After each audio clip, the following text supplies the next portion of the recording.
ating sauce. So, lagyan natin siya ng suka. Lagyan natin yung sili dyan, guys. So, gagawa tayo ng ano, guys. Ito yung magain natin.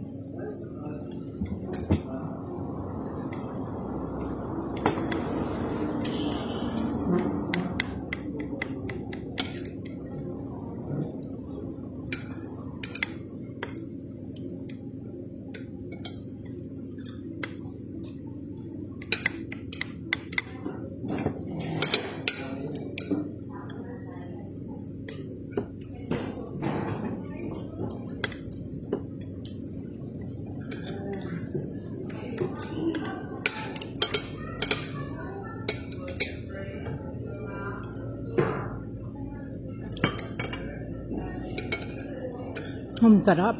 Ang sarap ng sausawan natin, guys. Ito yung sausawan na panalo sa mga beef steak, sa mga ano, guys. Yan. Yum! What's up, guys? So ngayon, guys, kakatapos lang nating mamili, guys, dito sa grocery, dito sa Timonan, guys. So grabe yung kainitan doon sa grocery, guys. Hindi man lang guys, no? Naglagay ng electric pan yung may-ari doon sa grocery. Grabe, no? Tagos-tagos hanggang kaloob-looban ng buto ko yung init, guys. Grabe to the highest level. So, lumabas ako na ang tagal pa nung nasa cashier, guys, na matanda. Ang tindi. Biri mo, siguro mga 30 minutes siyang naglalagay ng mga pinamili niya. And then 30 minutes binilang yung mga barya niya, guys. Ganun kalupit. No? Yung barya niya, binayad niya barya worth 2,000 pesos, guys. Inyemas naman, guys, to sa init. Tapos mabilis pa nga kami, guys, no? Kami minuto lang, natapos na yung pagpapunch namin. So, yun ang mga napamili ko. So, nakikita nyo sa likuran, yan ang ating mga napamili, guys. Ang ganda. Guys, yung mga napamili natin, guys. So, the higher levelness, guys. Yan. Mga bago kong paninda, guys. Yung mga ensaymada. Mga ensaymada natin, mga bagong paninda ko yan, guys. Tinitinda ko yan, 6 pesos lang ang isa kada supot, guys. So, may bumibili naman, guys. Yung mga wala nang malamon dito sa lugar namin, yan, binibili nila yan. Ito na nga, guys, ayan, meron tayong choco mani, meron tayong pancake. Tapos ito yung ating mga noodles, yung homie yung binibili natin, guys. Na pancit canton, dahil kasi, guys, malasa yung homie. Yung homie na kalamansi, pag-aluin nyo, kalamansi, tsaka yung, yung plain, guys, yan. So, ready na tayo, guys. So, nakapag-stock na naman tayo ulit. So, ayan nga yun. Mga noodles, chicken noodles lang yung binili ko na homie. Tapos yun yung mga dilata na binili natin, yung mga San Marino, ganyan. O yung Argentina na corned beef, Pure Foods, baka naman. Tsaka Highlands corned beef, guys. So yun na nga, tapos yung mga luncheon meat natin. Tapos meron tayong mayonnaise. So yun, meron tayong mayonnaise. Tapos itong ating mga pork cubes. So, kasi meron na tayong stock na chicken cubes. Tapos ito, gamit nating oil, guys, pure coconut oil. Then, itong ating mga suka at ating patis. Tapos itong ating mga, guys, ito yung ating overload na, So, yung ating Energen, tapos itong piatos, yung dingdong, mga panghimagas lang naman natin to, guys. Lang, kailangan lang natin kumain ng mga chichirya. So, hindi naman natin araw-arawin to, guys. Kasi mayu-UTI ka, guys. Diba? So, habang kumakain kayo niya, kailangan magtubig kayo. Damihan yung tubig. So, huwag na kayo mag-soft drinks, guys, kung gusto nyo, hindi kayo magkasakit kayo sa bato, no? So, ayan na nga, may Energen tayo. Tapos, meron tayong tang! Itong ating tang na grapes, guys, sobrang gusto ko yan. Ayoko na ibang flavor ng mga pomelo. Ayoko ng ganun. Mango nga dapat bibili ko kasi masarap din yung mango. Tapos, meron tayong Milo, guys, yan. Yan ang ating mga iniinom, guys. So, yan na nga, guys, yung mga napamili natin to the highest levelness. So, ito na nga yung second box natin. So, hindi ko alam kung ano yung laman nito. Siguro ito yung mga, sabon-sabon, guys. Yung mga dishwashing. Naku, meron pa pala, guys. Naku, ang dami ko pa palang pinamili. Guys, ang dami ko pa pala mga snacks. My goodness. Ayan, meron tayong choco. Wow, masarap nito, guys. Sobrang sarap nitong Moby. Yung Moby na to, guys, sobrang sarap niyan. Tapos, meron tayong Presto, guys. Iba't ibang klase mga Presto. Presto, Bingo. Guys, meron tayong Bingo. Meron tayong Cream O. Yan, guys. So, stock na natin kasi to, guys. Kaya ang dami natin pinabili. So, ito yung masarap, guys.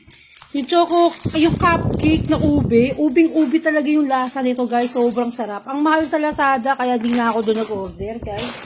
Tapos, meron din ito choco mocha, guys. Ito, ang sarap nito. Sobrang sarap nito, guys. Tong cupcake na to, legit to, guys. Oh, sarap nito, guys. Tong brand na to, guys, kaysa doon sa mga ibang brand, guys. Mas gusto namin yung lasa nito. Kasi, ano siya, guys, eh. Solid talaga yung laman niya sa loob. So, yan na. 2 pack yung binili natin na cupcake ube. Yan, guys. So, ganyan yung mga napamili natin. Tapos, ito na nga yung dishwashing natin, liquid, Max Glow. Dishwashing. 2 na yung binili natin kasi, stock nga natin, guys. Ayoko na nahihirapan tayo sa buhay. No, tigilan na natin yung mga paghihirap natin sa buhay, guys. No, magsipag na lang tayo, guys, para sa kauunlad ng sambayanan. So, yun na nga, guys. Tapos na nga. Tapos na yung mga napamili natin. So, yan lang, guys. May nakita ko lang sa inyo yung mga napamili natin, guys. Ayan na nga yung mga napang grocery natin. So, ayusin na natin ulit to doon sa lagayan natin kung mga dilata. Maya-maya, ayusin natin ng bonggesu. So, ito, ang dami ko pa na napamili rin, guys, no? Yun, dami pa na natin napamili. So, ayusin ko sila lahat dito mamaya. Tapos yung biskuit natin, lalagay natin doon sa jar. Iba't ibang klaseng mga biskuit, guys, ilalagay natin ng bonggesu. No, para meron tayo. Yung jar na yun, sayang, guys. Nung umuwi ako ng Manila, kasi akala ko magbabas lang ako pa uwi. Kung alam ko lang, guys, na magre-rent ako ng sasakyan, sana nakabili pa ako ng ganyan jar. Bala ko pang bumili kasi ng 2 ganyan o 3 ganyan. Kasi dyan ako mag-i-stock ng suka. Dyan ako maglalagay ng suka, guys, yung pinakurap na ginagawa natin. Sobrang ganda kasi ng jar na yan. Kasi talaga siya, hindi siya lalanggamin dyan sa loob, yung mga, natin, diba? So ganun yung mga labanan, guys. So, yan, ilagay ko na muna dyan yung mga stock natin. Mamaya maglalagay tayo doon sa jar ng mga ating mga cookies. Okay? So, ito na nga yung jar natin. So, nilalagyan na natin yung loob, guys, yung jar. Diba? Para, kukuha na lang tayo dyan. Para pag, diba, pag ginutom tayo sa gabi, meron tayong makakain, guys, no? Ayan. So, namigyan na tayo ng mga malalamo natin sa gabi. Sa, diba, habang nakatrabaho tayo, masyado tayong pagod sa pag-online, guys. Kailangan meron tayong minunguya, guys. Ang hirap kasi ng guys, no? Nag-online ka lang ng online, tapos lumilipad yung utak mo. Putang ina, gusto kong kumain ng ganun. Gusto kong kumain ng Oreo, gusto kong kumain ng chocolate. Sa isip ko lang, guys, pero hindi ko malamon. Alam niyo yun? Hirap ng ganung sitwasyon, guys. Sa isip mo lang lahat. Tapos yung guys, gusto ko yung chocolate. Ang bira, wala tigda chocolate doon sa grocery. Nakakabanas eh. O yung jar, guys, sa DB Mart ko binili, 129 pesos lang tong jar na to. Sobrang ganda niya. Sobrang, diba? Ang ganda, diba, guys? Ano yung ganda? O, diba? Nakaayos ang ating mga masyado tayong organized, guys. Kaya ng buhay, kailangan ino-organize nyo ang buhay nyo. Kailangan naka-organize lahat yan. Diba? Kasi pag maayos lahat, guys, ang mga nakikita nyo, nakakapagtrabaho kayo ng matino. Masa yung utak nyo, guys. Pag nakikita nyo magulo, walang mangyayari, guys. Kailangan nasa kaayusan lahat. Bigyan natin lahat ng kaayusan, guys. So, tayong, So, yun na nga, guys. Maayos mo siya. So, yung mga cupcakes na lang yung wala akong lalagyan. Mga cupcakes. So, saan ko ba ilalagay yung cupcake? My gosh. Gana pa ako nalalagyan ng cupcakes, guys. Dito na lang ilalagay ko rin sa gilid dito. Kulang kasi tayo ng jar. So, next time na lang yung ibang cupcake. So, ayan, guys. Ito yung mga pagkain natin. So, okay na yan. Ha? So, okay na yun, guys. Diba ang sarap po, guys? Diba kompleto tayo, guys? So, naghahanap pa ako ng dalagyan natin, guys, yung magandang dalagyan na pwedeng, ayun, pwede, meron nga akong paglalagyan. Wait lang, guys. Nakakuha ako ng lalagyan natin, yung mga transparent, guys, yung mga pinag-ibili natin sa Manila noon. So, dito ko lalagay yung cupcakes. My gosh, ang ganda ng lalagyan natin.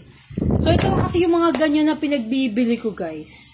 Yan yung guys, yung mga naka-ready na sana, guys, no? Yung papagawa sana tayo ng tindahan na hindi natuloy, guys. Ang dami ko pa namang mga ganitong pinagbibili. Kasi nga, gusto ko naka-organize. Naka-organize yung mga asukal, nakalagay sa ganito. Yung mga suka-suka, patis, gano'n nakalagay. So, lagyan na natin yung ating ube. Lagay na natin yung ube, guys. Yung ube cupcake, yung ating paboritong cupcake. Sarap nito eh. Guys, sarap nito talaga. Sobrang sarap nito. Yung ube cupcake na to, sobrang sarap talaga. Panalo to, guys. So, ganyan, guys. Lalagay natin, di ba? Grabe lang yung miss ko mag-ganun, no? Ito yung mga paninda na rin natin to, guys. Mga paninda natin, guys. Kasama na rin to sa mga panindahan natin. Mga paninda na rin natin to. Ganda, di ba? Naka-organize, guys. Tingnan nyo. Organize yung mga pagkain natin. So, ayaw natin kasing dapat yung mga pagkain, magaganda yung mga lagayan yan para mas lalo pa yung lapitan ng mga pagpapala. Kaya inaayos din natin lahat yan. Hindi yung pag namili tayo, tambak lang tayo ng tambak, di ba? So, syempre, di ba yung mga pinambili naman natin dito sa pagkain na to, mga pinaghirapan natin to. So, kailangan natin respetuhin yun. Respetuhin kung paano, di ba? Maging maayos. So, dalawa kasha pala yung dalawang ganto dun sa ating lagayan, guys. Ang cute, no? Guys, ang cute ng lagayan natin. Oh, yan, nakaayos. Oh, lagay ko na rin yung mocha dyan, guys. Lagay na rin natin yung mocha. Para kasi yung mocha na. Diba? Ang ganda. Organized na organized, diba? Ito ng lagayan. Ang dami pala nating natatagong mga magagandang mga lagayan. So, yan. Kasi pinagandaan ko lahat yan, guys. Doon sa tindahan ko. Pinagandaan ko lahat yung mga lagayan na ganyan. Ako pa naman masyado akong organized, guys. Ayoko na magulo. Ayoko na mga magulong mga lagayan. So, ayan, ganda, diba? Lagayan natin. Ito, binili ko to sa guys, itong lagayan na to, sa Pure Gold to, sa Pasig, guys, sa Buting, Pure Gold Buting, guys. Yung mga ganito silang mga tinda. Ang gaganda ng mga nila, guys. Ang ganda ng mga lalagyan nila dun. Sobrang ganda ng mga lalagyan nilang mga ganito, guys. Yung mga organizer dun. Storage, guys. Oh, diba? Oh, dito dyan na nakalagay yung ating cupcakes. Oh, diba? Tapos kukuha na lang. Pag nagutom na si Mahal, kukuha na lang siya dun. Naka-organize. Wala mo na siya. Organize na organize.